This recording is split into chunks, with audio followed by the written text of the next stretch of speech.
ৰীণা জখামৰ পৰা সকলোকে স্বাগতম জনাই আজি মই নতুনকৈ এটা পিঠাৰ ৰেচিপি আপোনালোকক বনাই দেখাবলৈ লৈছোঁ। আমাৰ পৰম্পৰা মতে লখিমী পিঠা, নতুন ধান যেতিয়া আৰম্ভ হয়, নতুন ধান কাটি অনাৰ পিছত আমি ন খোৱাৰ আগতেই প্ৰথমতে চাউল উলিয়াই ভঁৰালত লখিমীক পিঠা দি ল'বলগীয়া হয়।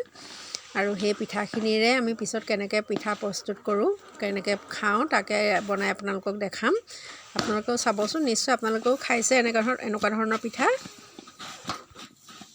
আৰু যদিহে খোৱা নাই তেনেহ'লে মই আজি যেনেকৈ বনাই দেখুৱাইছোঁ তেনেকুৱা ধৰণে আপোনালোকেও খাই চাবলৈ চেষ্টা কৰিবচোন। গাঁৱৰ সমাজততো সকলোৱে এইটো পিঠা খোৱা হয়, পাত পিঠা বুলি কওঁ আমি যিটো। কেনেকৈ বনাম, কি কৰিম, আৰু নোখোৱাসকলেও সেইখিনি চাই পেলাই নিশ্চয় আপোনালোকে বনাই খাবলৈ চেষ্টা এটা কৰি চাব।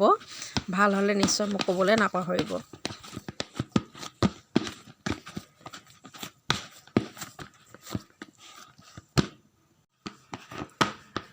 পিঠাখিনি প্ৰথমতে অকণমান নিমখ ছটিয়াই অলপ ঘি চি সানি মোৱাই লৈ পেলাই আপুনি গাখীৰেও মঠিব পাৰে, পানীৰেও মঠিব পাৰে গাখীৰ নাথাকিলে। মইতো এতিয়া অলপ গাখীৰ দি পেলাই মঠি দিছোঁ। কেঁচা পিঠাত বেছি একো প্ৰয়োজন নহয়েই, পটককৈ হৈ যায়। এনেকৈ কৰি লৈছোঁ। তাৰপিছত এতিয়া বকবককৈ উতলা পানীত আমি পিঠাবোৰ এটা এটাকৈ দি যাম। এয়া লখিমী পিঠা বুলি কোৱা হয়। নতুন চাউলৰ পিঠা উলিয়াই পিঠা খুন্দি প্ৰথমতে ভঁৰালত দি লোৱা হয়। নতুন লক্ষী, গতিকে প্ৰথম ভঁৰালত নিয়মকৰণ কৰি পেলাই ৰাতিটো দি থওঁ চাকি বন্তি জ্বলাই। তাৰপিছত ৰাতিপুৱা উলিয়াই আনি ওচৰঘৰীয়াক নিজৰ ককাই ভাই ঘৰত বিলাই দিয়া হয়, সকলোকে অলপ অলপ খাবৰ কাৰণে। তাৰপিছত নিজৰ ঘৰত থকাখিনি আপুনি যি পিঠা কৰিয়ে নখাওক, শুকান পিঠা কৰি বনাই খাওক, লুথুৰি বনাই খাওক, তেল পিঠা বনাই খাওক, বা এনেকৈ মই আজি এইটো বেলেগ ধৰণৰ এটা পিঠা এটা বনাম। ভাপত বইল কৰিম, ভাপত নহয় গৰম পানীত। এইফালে এয়া কেৰাহীত পানী উতলি আছে, বকবককৈ কেৰাহীত পানী উতলিছে। এতিয়া তাতে আমি পিঠাখিনি দি যাম। এনেকৈ পাত লৈ লৈছোঁ। পাতখনতে ইমানটো পৰিমাণৰ এয়া পিঠা এনেকুৱা ধৰণে দিম। এনেকৈ দি লৈছোঁ, দি এনেকৈ চেপেটা কৰি দিছোঁ। তাৰপিছত দুইফালে এনেকৈ পাতৰ আগকেইটা এনেকৈ ভাঙি পুনৰ আমি কলপাতৰ সৈতে, কলপাতৰ যিটো হেৰি ওলায় তাৰ সৈতে এনেকৈ বান্ধি দিছোঁ। এয়া ৰেডি হৈ গ'ল পাত পিঠা। এখন পাত লৈছোঁ, তাৰ কাৰণে এয়া পিঠা এনেকৈ দি ল'লোঁ। এনেকৈ দুই মূৰ, পাতখনৰ দুই মূৰ এনেকৈ ভাঁজ কৰি দুই চাইডৰ পৰা কুচাই পেলাইছোঁ। আৰু এনেকৈ ৰছীডালে বান্ধি দিছোঁ।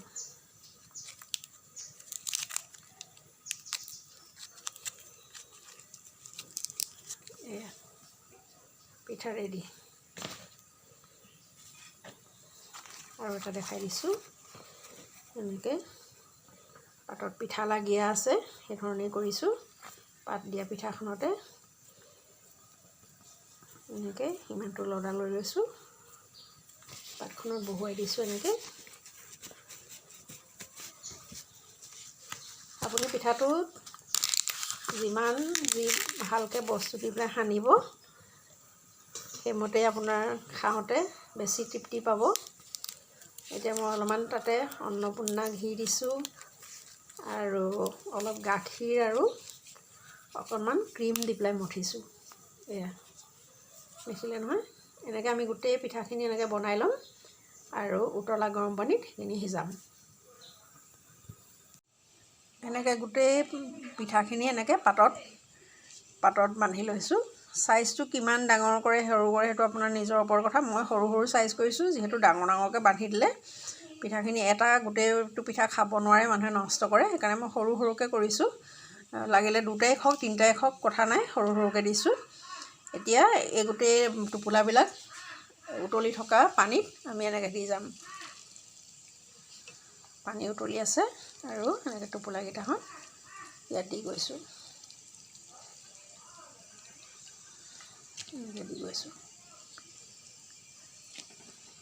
খুব বেছি 5 মিনিটমান ভালকৈ উতল অহাৰ পিছতে এইখিনি নমাই থ'ব পৰা হ'ব, যিহেতু পিঠাহে আৰু পিঠা পটককৈ হৈ যায়। এতিয়া মই পিঠাৰ টোপোলাকেইটা কৰা পদ্ধতিটো আপোনালোকে চাওকচোন। মই এইটো কৰিছোঁ নতুন ধানৰ যিটো ধানৰ তলত থাকে নৰা বুলি যে কয়, সেই নৰাৰে বান্ধিছোঁ। যিহেতু নতুন ধানৰ চাউলৰ পিঠা, ন ধান লখিমী পিঠা দিয়া হয় ভঁৰালত। মই সেই বস্তুটো আপোনালোকক দেখুৱাব নোৱাৰিলোঁ, অৱশ্যে মই ভিডিঅ' কৰি থ'বলৈ নহ'ল। আৰু নহ'লে বা এনেকৈ পাতৰ হেৰিয়ে চুচটোৰে আমি এনেকৈ হেৰি কৰিছোঁ, গাঁঠি দিছোঁ। মানে পাতখনৰ তলত থকা চুচটোৰ সৈতেও এনেকৈ হেৰি দিব পাৰি, গাঁঠি দিব পাৰি। এয়া 5 মিনিটমানৰ পিছতে সুন্দৰকৈ উতলি যাব আৰু তেতিয়া আমি এইখিনি হেৰি কৰিব পাৰিম, ধুনীয়াকৈ উঠাই পেলাই কেনেকুৱাকৈ পিঠা ওলাই মই আপোনালোকক দেখাম। আৰু কেইটামান মই সৰু সৰুকৈ এনেও গোল গোলকৈ কৰি দেখাম আপোনালোকক। এয়া লখিমী পিঠা, পাতত দিয়া পিঠা হ'ব। আপুনি গাখীৰ, গুৰ, ক্ৰীম ইত্যাদি লৈ পেলাই ধুনীয়াকৈ চাহৰ লগত খাবলৈ বৰ সুন্দৰ এটা মানে ৰেচিপি। সকলোৱে জানে, কিন্তু বহুতে এলাহতে নকৰে বা বহুতে নজনাৰ দুখত নকৰে। কোনটো বস্তু কেনেকৈ খায়, কেনেকৈ বনায় সেইটো নজনাৰ দুখতো বহুতে নকৰে।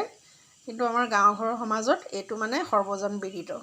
গতিকে আপোনালোকেও ইয়াৰ সোৱাদ ল'বলৈ নিশ্চয় নাপাহৰিব, চাই থাকক। এয়া পাতপিঠা ৰেডি হৈ গ'ল। ইতিমধ্যে পাতপিঠা আমাৰ ৰেডি হৈ গৈছে, মই আপোনালোকক দেখাইছোঁ চাওক। খুলি দিয়াৰ পিছত পাতপিঠাৰ আকৃতি কেনেকুৱা হয়। গৰমে গৰমে খুলিছোঁ, বিৰাট গৰম হৈ আছে। এয়া ধোঁৱা বলি আছে ইতিমধ্যে। এয়া দেখিছেনে কিমান সুন্দৰ পাতপিঠা ৰেডি।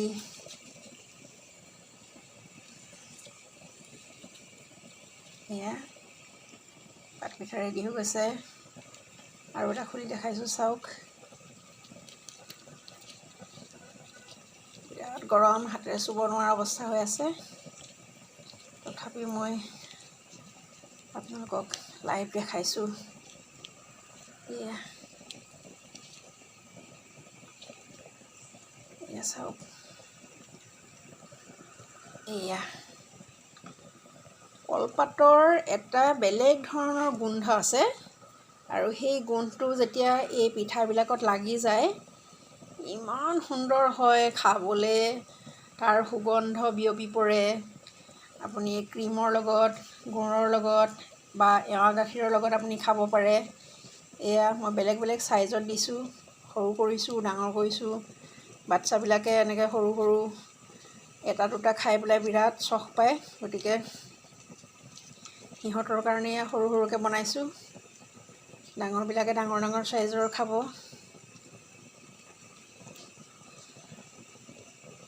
এয়া চাওক, একদম ধোঁৱাই আছে গোটেই, দেখিছেনে? এয়া চাওক কিমান সুন্দৰ দেখিছেনে? এইটো খুলি দেখুৱাইছোঁ চাওক।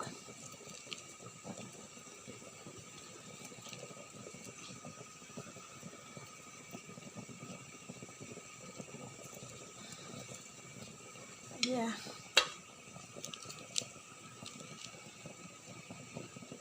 দেখিছেনে? বাহ কি সুন্দৰ লাগি গৈছে পাতত। এয়া কি সুন্দৰ পিঠা, দেখিলেনে? এয়া পিঠা।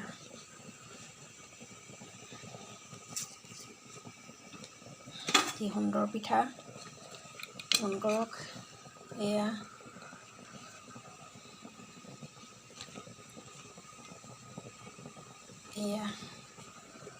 চাওক কি সুন্দৰ পিঠা। নোখোৱাজনৰো এবাৰ এটা খাবলৈ মন যাব নিশ্চয়। এয়া দেখিলেনে? এতিয়া আৰু খাবহে লাগে আৰু মই বেলেগ ইটো যিটো বনাইছোঁ ঘূৰণীয়াকৈ সেইটোও দেখাম। এয়া আমাৰ পাত পিঠা ৰেডি হৈ গ'ল। এতিয়া আমি এইখিনি খুলিম আৰু সকলোৱে একেলগে বহি খাম। আপোনালোকেও এনেকৈ বহি খাবলৈ চেষ্টা কৰিব, বনাব আৰু কেনেকুৱা লাগিলে মোক ক'বলৈ নিশ্চয় নাপাহৰিব। আজিলৈ আহোঁ, ধন্যবাদ দেই। কেইটামান পিঠা মই গোল গোলকৈও এনেকৈ বনাইছোঁ। এনেকৈও খাবলৈ মজা লাগে। আৰু আপুনি কেনেকুৱা ধৰণৰ খাই ভাল পায় সেইটো আপোনাৰ নিজৰ চইচৰ কথা। আপোনাৰ আগত সন্মুখত তুলি ধৰা হৈছে বেলেগ ধৰণে পাতত দিয়া পিঠা আৰু গোল গোলকৈ বনোৱা এনেই পিঠা।